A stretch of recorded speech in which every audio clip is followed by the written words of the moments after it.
Okay. అయితే 271 question అండి. ఏందంటే ఇందాక చెప్పినా గదా!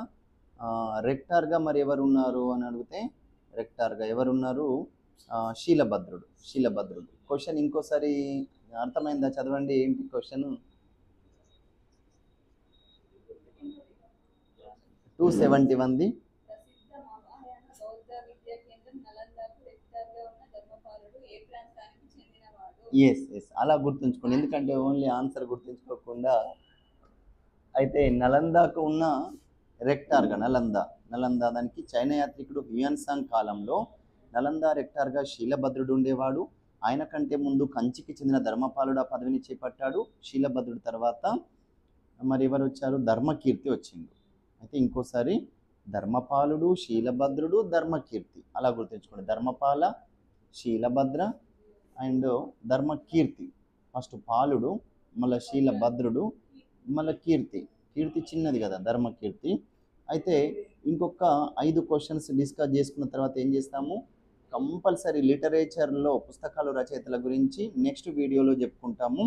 అయితే మీరు దీని కంటిన్యూషన్ వీడియో నేను అప్లోడ్ చేస్తూ ఉంటాను, మీరు చూస్తూ ఉండండి. అయితే దీని గురించి okay, we will going to edit option and right. Okay, next one వచ్చేసి ప్రాచీన భారతదేశ చరిత్రకు సంబంధించి రత్నసాగర, రత్నోవధి, రత్నరంజక అనే పదాలు. రత్నసాగర, రత్నోదధి, రత్నరంజక అనే పదాలు దేనికి సంబంధించినవి? నలంద మహావిహారపు గ్రంథాలయంలోని భవనాలు. రత్నసాగర, రత్నోదధి, రత్నరంజక. నలంద మహావిహారంలో గ్రంథాలయంలోని భవనాలు. ఎస్. అయితే ఆప్షన్స్ ఏమి ఇచ్చారు? సరస్సుల పేర్లని, భోజుడు బిరుదులు అని. మనం జనరల్గా బిరుదులు అనుకుంటాము, లేదంటే రత్నాలు అమ్మే కేంద్రాలని కూడా ఇచ్చారు. కానీ గ్రంథాలయంలోని భవనాలు. ఇప్పుడు మన తెలంగాణ గ్రంథాలయానికి చైర్మన్గా డాక్టర్ రియాజ్ గారు అపాయింట్ చేయబడ్డారు. అయితే ఇక్కడ నలంద విహారంలోని గ్రంథాలయంలోని భవనాలు ఎవరంటే పేరేంటి? రత్నసాగర, రత్నోదధి, రత్నరంజక. అంటే దీన్ని బట్టి మనం అర్థం చేసుకోవచ్చు, పుస్తకాలలో దొరికేవి రత్నాల లాంటివి అని. ఇక్కడ మీకు కూడా మనం చెప్పే ఒక్కొక్క క్వశ్చన్ అనేది ఒక జివెల్ లాంటిది, రత్నం లాంటిది. పల్లవుల కాలానికి సంబంధించిన ఘటికలు అనే పదం దేన్ని సూచిస్తుంది? మరి పల్లవుల కాలంలో కూడా ఉంది. ఇంకెక్కడ మీరు గమనించారు ఇలాంటివి? అక్కడ అంటే శాతవాహనుల తర్వాత ఇక్ష్వాకుల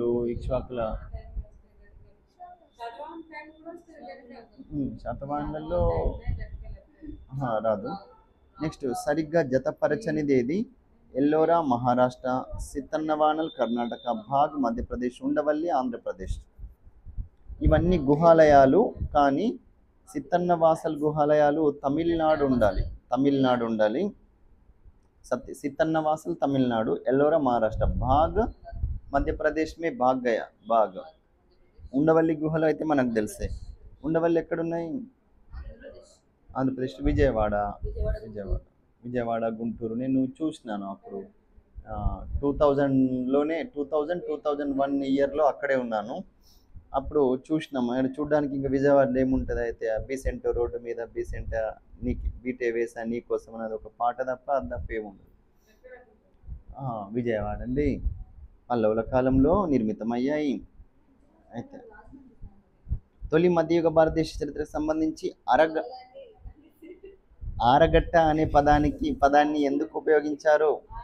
ఆరగట్ట నీటిని తోడేందుకు ఉపయోగించే కుండలు కలిగిన చక్రం ఇలాంటివి.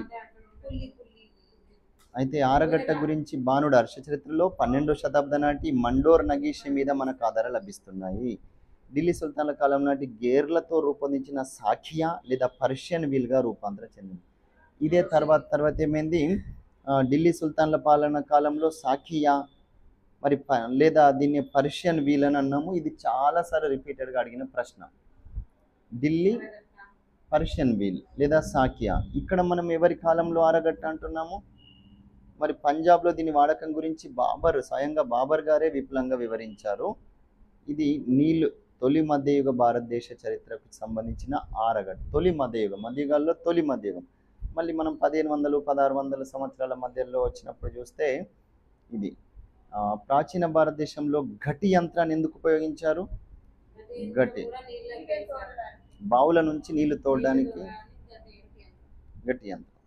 లోహపాత్రము, యజ్ఞయాగాల్లో నీళ్లు పోసుట, తాంత్రిక సంస్కారాలు, బావుల నుంచి నీళ్లు. కుస్మపుర అనే పేరు ఏ నగరానికి ఉంది?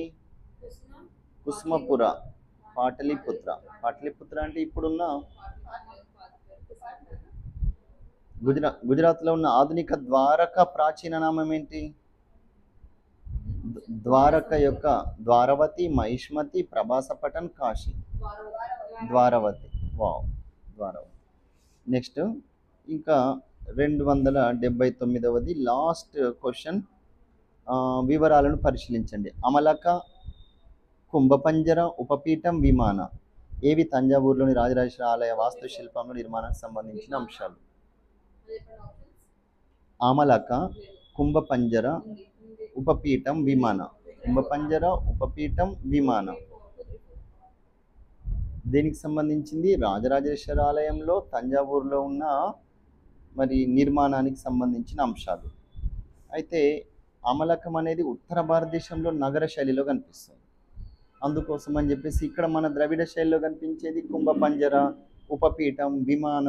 ఇవన్నీ మనం విత్ ఫొటోస్తో సహా డ్రా చేసి చూపించినాను కదా, విమాన శైలి ఎలా ఉంటుందని చెప్పేసి. నాకు మన ఆదిలాబాద్లో ఏఎస్పీగా పనసారెడ్డి గారు చేయడం జరిగింది.